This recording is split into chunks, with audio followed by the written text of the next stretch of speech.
प्यारे बच्चों, good evening. आप लोग कैसे हो? आशा करते हैं कि आप लोग सकुशल पूर्वक होंगे। तो आज हम लोग प्रतीक्षा एजुकेशन पॉइंट के अंतर्गत कक्षा 11 और 12 में पढ़ेंगे साहित्यिक जीवन परिचय महाकवि सूरदास के बारे में। तो आइए हम लोग महाकवि सूरदास के बारे में जाने। तो महाकवि सूरदास जो थे भक्ति काल के कवि हैं। तो बता दें कि हिंदी साहित्य के इतिहास में सगुण भक्ति धारा की कृष्ण भक्ति शाखा के कवियों में अष्टछाप के कई ही प्रधान हैं और उसमें भी श्रेष्ठतम कवि हिंदी साहित्य के सूर्य सूरदास जी हैं। हिंदी साहित्य के उन कवियों की भांति और की जन्म तिथि भी संदिग्ध है। सूर का जीवन वृत्त अभी तक शोध का विषय बना हुआ है। अनेक अनेक साक्ष्य के अवलोकन के उपरांत सूरदास का जन्म स्थान जो बर्थडे है 1535 ईस्वी में ईसा में या 1478 ईस्वी में वैशाख शुक्ल पक्ष पंचमी गुरुवार को मानना उपयुक्त जान पड़ता है। कुछ विद्वान उनका जन्म स्थान श्रीही गांव मानते हैं तो बहुत तेरे रुकनता को, मतलब इसमें भी अपवाद है। कुछ लोग सूरदास का गांव से ही मानते हैं तो बहुत से लोगों का मत है कि सूरदास रुकनता नामक स्थान पर पैदा हुए थे। आईने अकबरी के आधार पर उनके पिता का नाम रामदास था।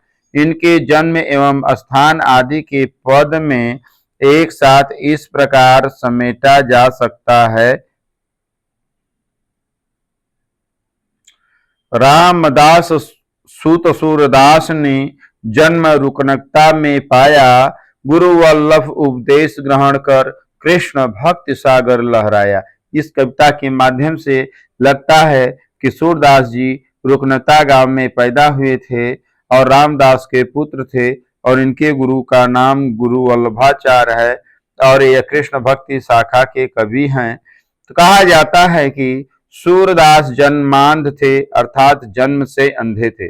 भारतेंदु हरिश्चंद्र ने भी इन्हें जन्मांध बताया है। वह इस संसार को ना देखने वाले, आंखें बंद किए थे।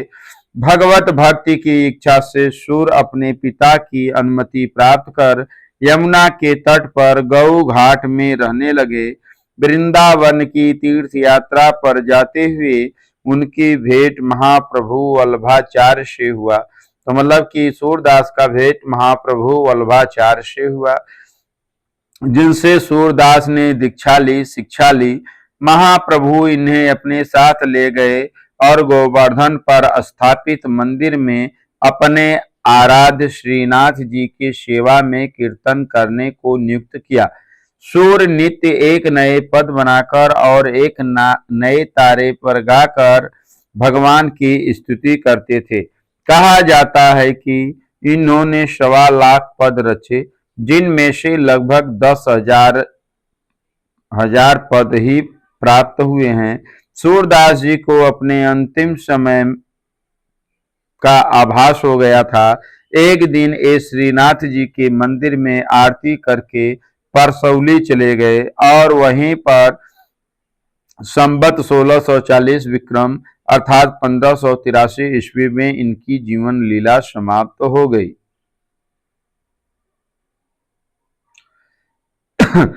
सूरदास के पदों का संग्रह सूरसागर है, जिसकी रचना भगवत की पद्धति पर 12 स्कंधों में हुई है। साहित्य लहरी सूरदास का दूसरा प्रसिद्ध काव्य ग्रंथ है, जो इनके सुप्रसिद्ध दृश्यकूट पदों का संग्रह है। सूरदास द्वारा रचित सूर सरावली, गोवर्धन लीला, नाग लीला, पद संग्रह, सूर पचीसी आदि का प्रकाशन हुआ, परंतु सूर सागर से ही यह जगत विख्यात हुए हैं। सूर सागर के वर्ण विषय का आधार श्रीमद् भागवत है। फिर भी इन्होंने साहित्य में अपनी मौलिक उद्भावनाएं हैं। सूर्य ने भागवत की कथा चित्रों में न केवल सरसता तथा मधुरता का संचार किया है, अपितु अनेक नवीन प्रकरणों का सृजन भी किया है। राधा कृष्ण की प्रेम को लेकर सूर्य ने जो रस का समुद्र उमड़ा है, इसी से उनकी रचना का नाम सूरसागर सार्थक होता है। श्रृंगार के अप्रीतम कवि हैं। इनके अतिरिक्त किसी अन्य कवि ने श्रृंगार की दोनों पक्षों अर्थात संयोग पक्ष और वियोग पक्ष का इतना उत्कृष्ट वर्णन नहीं किया है। इनका बाल वर्णन बाल्यावस्था की चित्ताकर्षक झांकियां प्रस्तुत करता है।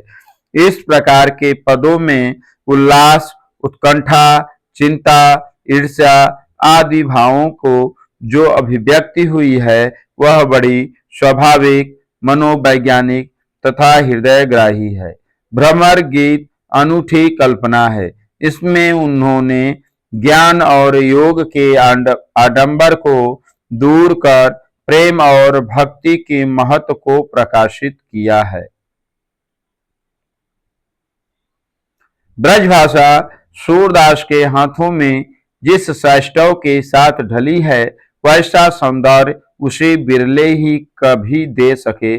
सूर वात्सल रस के सम्राट माने जाते हैं, क्योंकि सूरदास के बारे में आचार्य रामचंद्र शुक्ल का मत है कि सूरदास ने वात्सल रस का हर कोना कोना झांका है। यह एक कोटेशन है।